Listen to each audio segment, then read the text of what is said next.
Magandang hapon mga ka-farmers. Share ko lang sa inyo mga ka-farmers yung nangyari sa aking ampalaya mga ka-farmers. Kung makikita nyo mga ka-farmers, hindi talaga normal ang dahon ng ampalaya mga ka-farmers.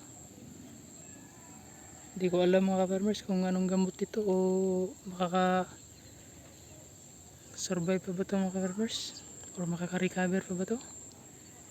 Kasi halos lahat to ganun ang nangyari mga ka-farmers. I-comment naman mga ka-farmers kung anong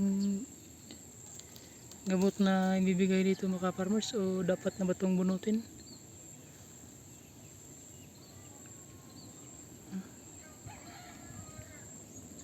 Wala na ata itong chance mga ka-farmers. Oh, kung makikita niyo mga ka-farmers,